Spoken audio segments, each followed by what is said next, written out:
will comprise approximately 3,000 personnel, and they will be in addition to those troops that are already in Kabul as we conduct, in the process of conducting our drawdown. So we still have more than 650 troops in Kabul right now. These 3,000 will join them there. Can I do a quick follow-up? Sure. Thank you. Does the military mission include flying U.S. Civilian personnel, the embassy personnel out of the country, or only processing and securing them at the airport? We certainly anticipate being postured to support airlift as well for not only the reduction of civilian personnel from the embassy, but also in the forward movement of special immigrant visa applicants. So we do anticipate that there will be airlift required of us, and we are working through the final plans right now to put that into place. Thank you. Yeah, Tom. Thanks, John. In regards to what you just said to Bob about the possible airlifting out of individuals, in regards to the special immigrant visa applicants, has it been decided yet where they will be airlifted to, and if so, where, please? We're still working through a series of options here, Tom. We anticipate that we'll be looking at locations overseas, outside of the United States, as well as U.S. installations that belong to the United States, either overseas and or here at home.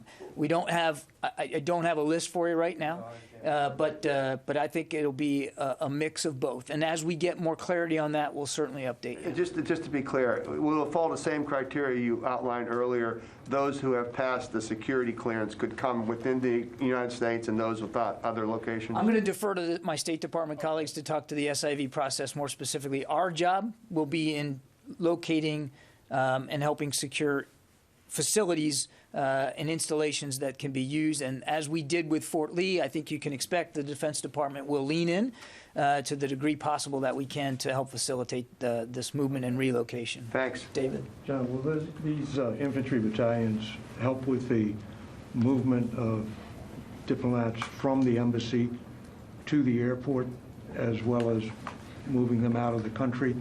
And if so, will that movement be done by convoy, or will it be done by helicopter? And let me just add one more question. Sure. You say temporarily. I do. But aren't they going to remain there in case further drawdowns are ordered? So let me take the first one first. These infantry battalions will be there to help facilitate this safe and orderly reduction. And I don't want to get into too much tactical detail about what that would require. Commanders on the ground will be working with the State Department to determine what's most needed. And if it is to help facilitate and secure transportation to the airport, then our troops will be postured to do that. But again, I can't speak here today, when they're not even there yet, about what that's going to look like, what the transportation is going to look like. And some of this, David, is going to depend on the degree of permissibility in the environment, in the security environment. But these are infantry battalions that are highly trained and will have the capabilities to support in any manner what the State Department needs to facilitate this reduction. Your second question on the temporary nature. As the State Department has said, they're going to try to complete this reduction of their personnel by the end of this month. And these troops are being ordered in to help facilitate that purpose, that mission along that timeline. I won't speculate beyond August 31st as to what the footprint's going to look like or how many troops are going to be there and what they're going to be doing. What I can tell you is we're focused on trying to get them there as soon as possible to facilitate this mission, which is the reduction of civilian personnel by the end of the month. And one follow-up. Was there a specific event which triggered this decision? It would be wrong to conclude that there was one specific event that led to this decision. That we believe this is the prudent thing to do, given the rapidly deteriorating security situation in and around Kabul. So I think there's a confluence of things you guys have all been reporting over the last 24 to 36 hours, the Taliban's advances and where they are. And I think, again, cognizant of that security situation, this administration believed that this was a prudent action to take. One more math question. Yes, sure. 3,650, and then another 1,000 of this joint task force to process. So It's Joint Army Air Force. Yeah, that's about 1,000 personnel. It's engineers, it's medical personnel, it's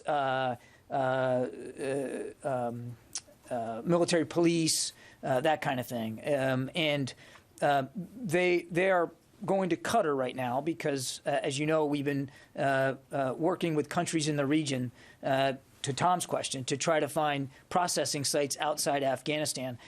So I would just tell you they're going to Qatar for now, and then we'll see what the need is after that. But we want to be flexible, and we want to get them close by and in the region, and that's why they're going there right now. Courtney. And then there's one infantry BCT that's going to Kuwait, you said, and that's only if things go bad, you have like a QRF basically, right? They'll be there postured as prepared. If there's a need for additional security at the airport, they'll be in the region and a lot more accessible. Okay, so, and then the ones who are going to Qatar, that's specifically for SIV applicants. I mean, it sounds like engineers, medical, and MPs, they're going to, it sounds like to build. No, when I say engineers, I'm actually, we're talking about a very small number of engineers, and it's largely for electrical power. Okay. It's to make sure that we actually have, power to do the processing of applicants. I don't, by engineers, I didn't mean to mean, construction and that kind of thing. So in the BCT going to Kuwait, that's like what, roughly 3,000 to 3,500 people, right, total? A common infantry combat brigade is about 3,500 to 4,000 people. So why is it, I'm unclear why, so it's 3,000 people who are going to HKIA right away in the coming days, and then you have another 3,500 who will be there on standby in case all for security. I'm unclear on what they're doing. I mean, if the 3,000 going to HKIA, it's like a couple of miles from the embassy to HKIA. What exactly are 3,000 people doing? Are they just there securing the airport then? They'll be there to provide safety and the secure movement of the reduction of civilian personnel out of the embassy to help facilitate their departure from the country, to also help with the process of moving special immigrant visa applicants out of the country, and to provide additional security at the airport. Again, we believe this is a prudent measure given the deteriorating security situation. 3,000 is a lot of people, though. I mean, I'm still, what is, can you give any better sense of, like on a day-to-day, what are they doing? I mean, it sounds like they must be, that number of people, they must be responsible for getting people to the airport, and then actually, it almost sounds as if they're coming in and taking over security at the airport, if it's that size. I wouldn't go that far, Courtney. The Turkish forces are still at the airport. The Turks are still in the lead of security at the airport. We already have some security forces, United States security forces at the airport, including some aviation elements. These 3,000 would be going to bolster that presence and to make sure that the airport is secure enough to facilitate the movement of all these people over the next couple of weeks. Again, this is about prudent preparation, and we want to make sure that we've got enough on hand to adapt to any contingencies.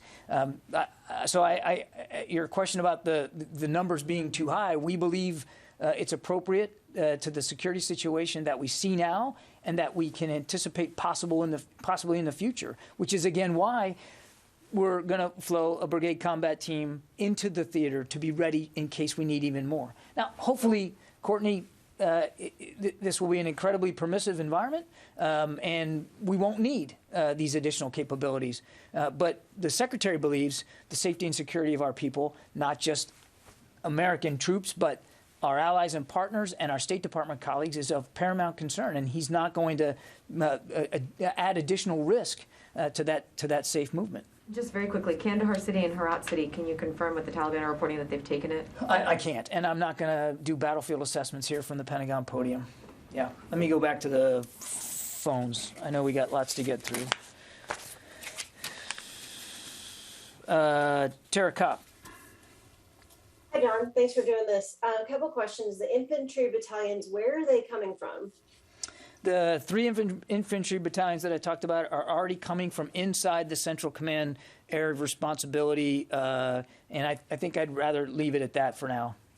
They're Okay. already in theater. Okay, thank you. And then the 1,000 that'll be at Qatar, is the intent that they will stay at Qatar, or would they also be flying into Kabul to provide additional support if needed? Yeah, as I mentioned it to David, right now the plan is to get them to Qatar because, again, we were looking at regional sites for processing of SIV applicants. Qatar is one of those sites that we are looking at potentially being able to use. If they need to move in part or in whole elsewhere to do this job, to help with the application process, we'll deal with that at the right time. But for right now, in the coming days, they'll be heading to Qatar. And last one, besides the increase in troops, it becomes kind of a logistics issue if you don't have enough, I guess, airlift support. Is the U.S. also going to send additional planes or get additional contracted air to be able to, I guess, increase the throughput of people that can leave Kabul?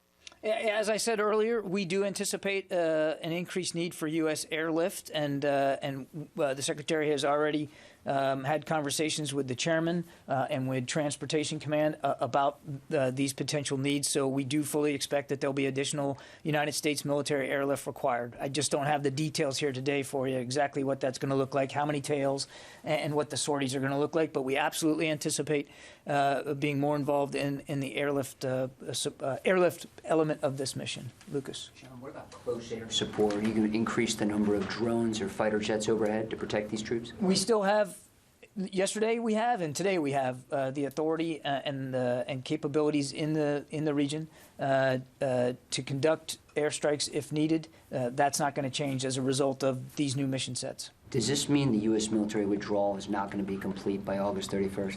Again, what I said was we're aiming to facilitate the reduction of these civilian personnel by August 31st. So it's all lining up on the same timeline. I won't speculate about what the footprint's going to look like post August 31st because there's this additional mission set of helping process special immigrants. So we're just going to have to wait and see. But the drawdown itself is still on track to be complete by August 31st. That makes no sense, John. I know what you're putting in 3,000 troops. I know what you're saying, Lucas. I'm saying of the original footprint plans, that's still continuing. But yes, we are adding additional troops for this specific and narrow focus. And you're hoping to get them all out by the end of the month. I'm not going to speculate beyond August 31st. Our job here now with this additional plus up is to help facilitate the safe movement of civilian personnel out of Afghanistan, and the president's been very clear that he wants that reduction complete by the end of August. That's what we're focused on. Have you spoken to the Taliban that they know that you're doing this and that you have some assurances or maybe guarantees that they will not attack these additional forces moving in? The Defense Department has not spoken to the Taliban about this. So are you concerned they're going to be under attack? As I said, we've made it very clear, as I just did a few minutes ago, that as in all cases, our commanders will have the right of self-defense, and any attack upon our forces will be met with a swift and appropriate response.